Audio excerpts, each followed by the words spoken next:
Robot सब सुनते ही आंखों के सामने आर्टिफिशियली इंटेलिजेंट वाली कुछ मशीनों आ जाता है, लेकिन नहीं, रोबोट इन सीमाओं को इन दिनों इन मशीनों तक सीमित नहीं है। रोबोट के इस सीमाओं को पार करके चाइना ने उनके क्षमता को उन्नत स्तर पर पहुंचा दिया है। आप कल्पना नहीं कर सकते कि चीन मानव जीवन के हर पहलू में रोबोट का उपयोग कैसे कर रहा है, जो आपको खुश और भयभीत दोनों ही कर देगा। तो आइए जानने का कोशिश करते हैं कि क्या ये भविष्य में हमारे लिए वरदान साबित हो सकती है या भविष्य में हमें बदतर स्थिति में ले जाएंगे। चाइना ने इंसानों को खाने वाला रोबोट बनाया है। चाइना में नया इंसानों को खाने वाला रोबोट की वीडियो दुनिया भर में वायरल हो गया है। कई लोगों इस मशीन को इंसान खाने वाला रोबोट कहता है। इस रोबोट के बारे में बहुत कम लोग जानते हैं। चाइनीज सरकार रोबोट को इनर्जेटिक ऑटोमेशन टैक्टिकल रोबोट कहता है। हालांकि हम पहले ही कैसे चीन ने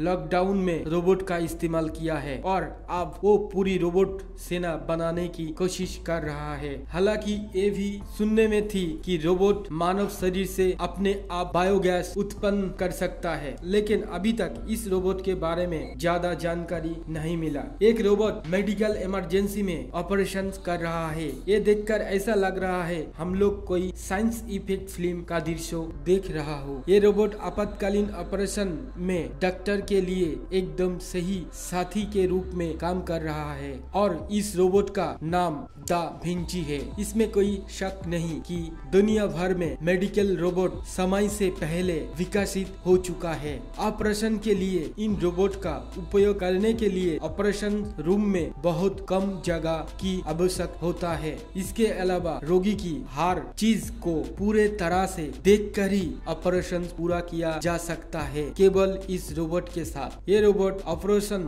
रोगी को सुरक्षा प्रदान करता है। जब डॉक्टर के हाथ से कुछ बाहर हो जाता है और कुछ गिर जाता है और रोगी के जान जाने का संभावना होती है, तो ये रोबोट रोगी को मृत्यु का जोखिम से संचालित रूप से बचाने का क्षमता होता है। लेकिन फिर भी अंत में एक सवाल बना रहता है, क्योंकि ये भारी मशीन चिकित्सा क्षेत्रों में लोगों के बजाय लोगों का कल्याण करेगी।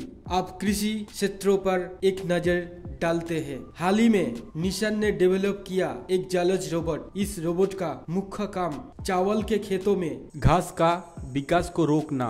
हाँ, हम सभी जानते हैं कि एशिया महादेश में प्राकृतिक सहयोगी के रूप में काम करते हैं बतख। बतख का पैर जमीन के नीचे हिस्सों को आलोड़ित करता है, इसलिए घास के विकास ठीक से नहीं हो सकता और ये रोबोट पैडलिंग करके बतख की तरह काम करता है और ये पैडल रबर से बना है।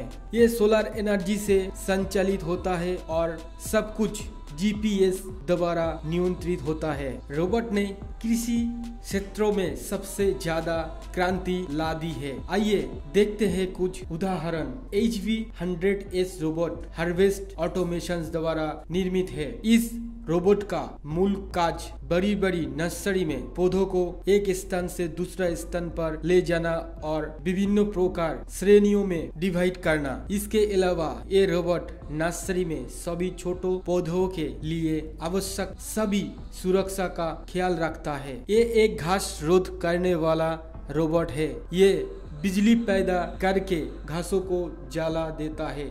अब इसे कैसे, आइए समझते हैं। स्मॉल रोबोट कंपनी ने इन दोनों रोबोट को बनाया है और इस काम में दोनों रोबोट को अलग अलग काम करना होता है।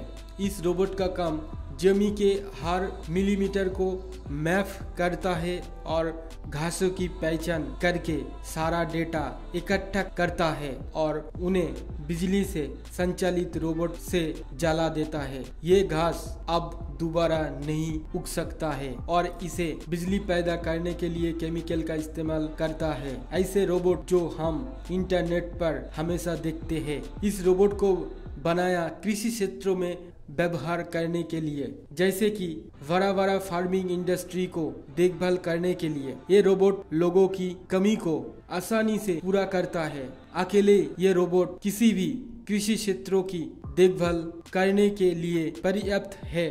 इस रोबोट के एक और खास बात है, ये रोबोट कोई भी घूम सकता है, ऊंचे नीचे पहाड़ और ब्रिज को तुरंत पार कर सकता है। दिलचस्प बात ये है कि ये रोबोट पशुपालन में बहुत महत्वपूर्ण भूमिका निभा रहा है। जहां पहले इंसानों को इन झुंड के रखवाला करने पड़ता था, रोबोट का कल्याण में लोगों की उपस्थिति की कोई आवश्यकता नहीं है। ये रोबोट अपने डिजिटल सेंसर और कैमरों के जरिए अकेला ही हजारों जानवर को पालने में क्षमता है, लेकिन रोबोट दिखने में काफी फनी है। अब देखते हैं कि चीन ने कंस्ट्रक्शन सेक्टर में प्रयोग के लिए कौन से रोबोट बनाया है। AIST एक ह्यूमन वेट कंस्ट्रक्शन रोबोट है। ये रोबोट दीवार पर लगी बड़ी सेक्टर जैसे सामग्री को उठाकर खुद ही दीवार से चिपकने में क्षमता है। यहाँ तक कि ये रोबोट किसी भी तरह की सीट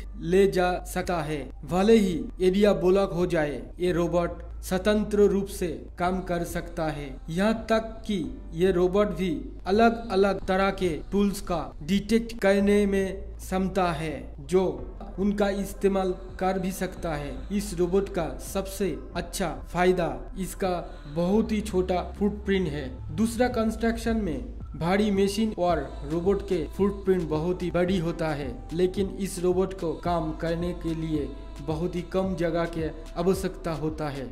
2018 में FBI ने सबसे पहले अपने एक्स रोबोट से एक घर बनाया था। घर का क्षेत्रफल 180 वर्ग मीटर है। घर में 3 बेडरूम थे और इसे बनाने केवल 3 दिन लगे थे। यहाँ तक कि ये रोबोट भी 2 फ्लोर बिल्डिंग कम समय में बना सकता है। वर्तमान में इसका उपयोग वाणिज्यिक बिल्डिंग में किया जा रहा है। चीन बिल्कुल रुकने का नाम नहीं ले रहा है। लिंग संतुलन में एक बड़ा बदलाव करने की कोशिश कर रहा है। आइए देखते हैं कैसे। फीमेल रोबोट ऐसे ही दिखते हैं जैसे वो जीवित है। बहुत तेजी से ये प्रोडक्ट दुनिया भर में लोकप्रिय हो रहा है। जो लोग घर पे अकेला रहना पसंद करते हैं, इस रोबोट की लोकप्रियता अपने चरम पर है। इस बात के बहुत सारे सबूत है कि इस रोबोट को घर लाने का परिणाम स्वरूप कोई पुरुष लड़कियों को प्रति आकर्षण को खो रहा है। आप चाहे तो रोबोट को अपने जरूरत के हिसाब से कस्टमाइज कर सकते हैं। आप इसके ऊंचाई, स्किन के रंग और मोटाई को कस्टमाइज कर सकते हैं। इस रोबोट की एक और विशेषता लड़कियों की तरह स्किन है। इस रोबोट की स्किन सिलिकॉन जेल से बनी है, जो प्राकृतिक स्किन की तरह दिखते हैं।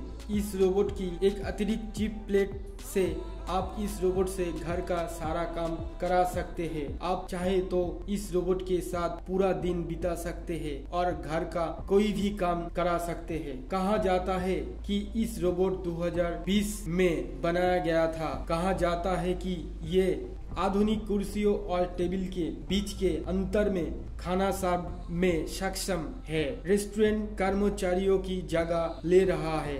ये 100% सेल्फ ड्राइविंग है और किसी भी ग्राहकों को बहुत जल्दी खाना सर्विस करने के लिए GPRS माध्यम से नेविगेट करता है। इस रोबोट निर्माण कंपनी को पहले ही अपने सर्वेक्षण में इस बात का सबूत मिल गया है कि उनके रोबोट दुनिया भर में 20 मिलियन टेबल पर खाना सर्विस दे रही है। तो इससे समझा जाता है कि भविष्य में मानव रिप्लेसमेंट होने वाला है और वो भी बहुत जल्दी। अब ये देखना है कि वे हमारे लिए वरदान बनने जा रहा है, वो हमारे भविष्य को खतरे में डालने वाला है।